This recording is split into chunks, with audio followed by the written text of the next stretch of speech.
off the cuff on this one too. Novak Djokovic versus Joao Fonseca of Brazil, round 3, French Open 2026. Spoilers ahead, so if you've not watched the match and you would like to do so first before returning for the review, please do so in 3, 2, 1. A very, very immensely important match, most likely for Joao Fonseca, as he records a victory against the 24-time Grand Slam champion Novak Djokovic with a scoreline of 4-6, 4-6, 6-3, 7-5, 7-5. I was not sure about the third set. It is immensely impressive what this hungry tennis player, still a teenager, has been able to do. The score was 5-1 in the first set when Fonseca came out to serve. It was looking like a very easy 1-6 set for Djokovic, considering the way that he was playing. It reminded me a little bit of Australian Open's first set, where Novak Djokovic steamrolled his way to win the first set against Carlos Alcaraz. Against the run of play, Fonseca won that game to go on to 6-2, then broke back against Novak Djokovic. So that was for me a small hint of what was to come, and yet the quality of tennis that these two gentlemen were able to produce deeper into the match is still something that was beyond my expectations. I'm not surprised as much as in complete admiration of what actually transpired. Novak Djokovic won the second set very impressively. I have to say that there are many instances where I forget that Novak Djokovic is 39 years old when he's playing, considering the sheer quality and the consistent engagement that he's able to maintain during the course of these matches. At about, I think it was, I'm not exactly sure at what point. I think Djokovic was at one point just 2 points from the match. I think that was in the fourth set at 6-5. Djokovic was up. No, he was 5-4 up in the fourth set, and he was just 2 points from the match. And Fonseca displayed amazing resilience at holding his nerve. I will very soon go into the most recent set, the fifth set, which will be very, very exciting, even as a review, look back at that fifth set, which I just recently watched.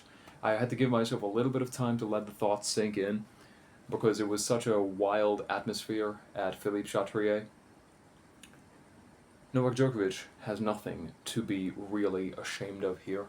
This was a player who was out on a mission. Novak Djokovic will rue being 2 points away from victory and squandering that, especially considering the context. And Djokovic was in a very unique place where I believe he came into the tournament with low expectations, and Sinner then ultimately was defeated in the second round due to sickness, heat, overplaying, fatigue, lots of reasons. Bottom line was this was Novak Djokovic's chance to have a draw which did not include Sinner or Alcaraz. And he will have another shot at it without Alcaraz in the draw. Sinner will be there. So it remains to be seen how much he's able to take from this. And yet it seemed like the script was already written. 2 sets up, Novak Djokovic allowed Fonseca into the match, which is when Fonseca started taking that forehand more and more on the rise and on the front foot, cleaner as time went by. Of course, being 19 and being full of hunger and vigor and youthful exuberance, Fonseca established himself through long rallies and holding his nerve. He was always pulling the trigger when he needed to. Novak Djokovic was employing the drop shot very, very well early on. In fact, up to, I think, about the 80% mark of the match's duration, Novak Djokovic was employing the drop shot perfectly. He was not overplaying it. He was picking the right moments. His backhand was dialed in. Novak Djokovic's forehand remains the most reliable it has been still. Whatever success he's going to have, his forehand, definitely on clay, is the primary ingredient, and yet his backhand is not declined. What has declined in some ways is that Novak Djokovic is maybe not choosing the best alternative at certain points. Maybe pulling the trigger at an earlier point, having that urgency. I believe mentally he might have somehow allowed himself a sense of security, which Fonseca is worthy of, maybe at this point, because we didn't really know the ability of Fonseca in a big stage, at the biggest stage you could possibly imagine, at Philippe Chatrier center court. So maybe Djokovic would not have approached the situation as urgently as he would, for example, with Alcaraz or Sinner, and yet Fonseca has earned that and more in this match. There are moments where I believe that Djokovic could have pushed the envelope just a little bit at those critical moments where I believe he of course he was also having that internal debate of against the crowd, against his own body, where he was definitely getting a little bit fatigued and yet not injured. He was not huffing and puffing as much as we have come to expect from the previous years, and yet there were moments where I believe he was a little bit passive, which could be something he ruse. However, overall, considering the quality of play even in the fifth set, where Djokovic was up a break at 3-1, could be something that he takes from it, with the added knowledge that Fonseca is capable of playing at that level, which is maybe a surprise to a lot of people who have not been familiar with his matches, and not a surprise at all for people who have been following him. Even in the previous match of Fonseca against Prismic, Fonseca had been relying on that forehand. Now, finally, let me get into the proper look back at the fifth set. It is probably exaggeration at the moment, which is why I will temper the statement a little bit. The fifth set featured some of the most clean hitting that I have seen over the past few years, and I include most of the highlights of Sinner's forehand hitting and 90% of Alcaraz's catalog, even though Alcaraz has a very, very high ceiling on the forehand.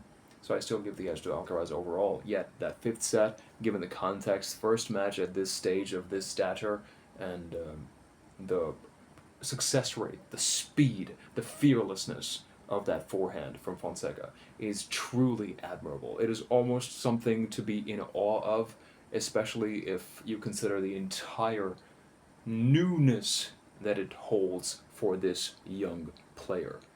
There is nothing as beautiful as a cleanly hit ace, a cleanly hit flat forehand when the chips are down, something to uplift yourself. Having that mental fortitude to uncork that forehand, even when there is pressure scoreline wise, is something unique to behold. And I might have said nothing more beautiful than that. At least it is something amazing.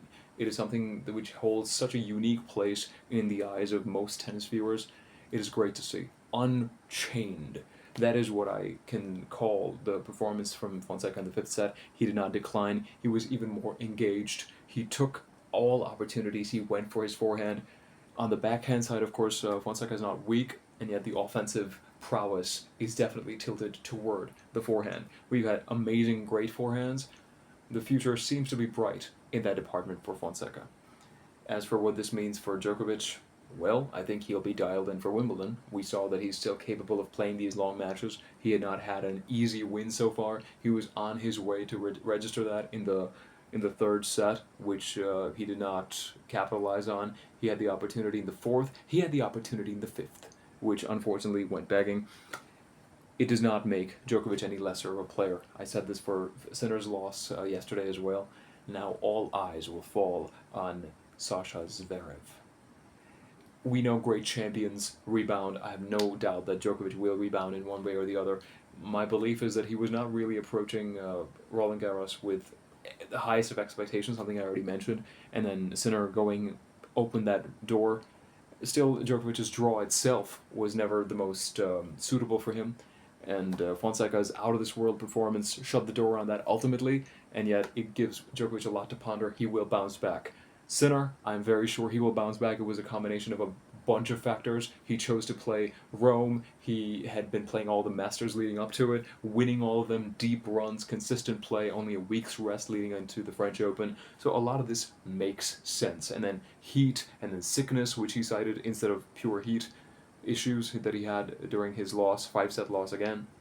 Now all eyes fall on Zverev. Will he take the opportunity? Stars have aligned in a way. Alcaraz is out with injury, Djokovic out in the third round, Sinner out in the second round. His primary challengers are whom? Are who?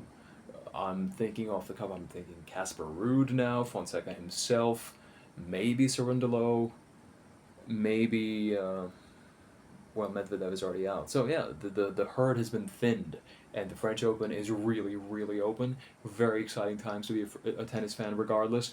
And if someone has not really watched that, I don't believe that the French Open typically gives long highlights of too many things. So if you can, if you've got those services, find long highlights and watch if you can the fifth set. It is some of the most premium hitting of a tennis ball that you can find very satisfying and also very, very inspiring. Meaning, I'm going to be going out on the court and trying the flat forehand, albeit with a different grip. I have a very unconventional grip, at least on the left side. On the right, I can probably try to emulate some of Fonseca's shots. But it's going to be very, very amazing to see where this young man takes his next foundational steps, as was today. So, very, very impressive to see this amazing coming out performance for Fonseca. I am optimistic for Djokovic. He gets enough time to rest before Wimbledon. I think he will play one of the turn-up tournaments. Historically, he has not, so probably he will not, now that I think about it. But he has enough data to see that his level was there. He had every opportunity to win this match, to close out this match. Fonseca said no very emphatically, so he came out ahead, deservedly so. Sinner will be in the mix for Wimbledon. Very, very excited for Wimbledon already. This French Open is now anyone's show if Zverev refuses to take this opportunity. In fact, there's a match going on currently of Zverev at Philippe Chatrier, which I will see parts of, and I will probably focus the reviews on Zverev now. The most important two figures, with all respect to everyone else, are now out of the tournament. So remains to be seen. Very exciting tournament. Looking forward to it. Till next time, this is Dr. Lievi.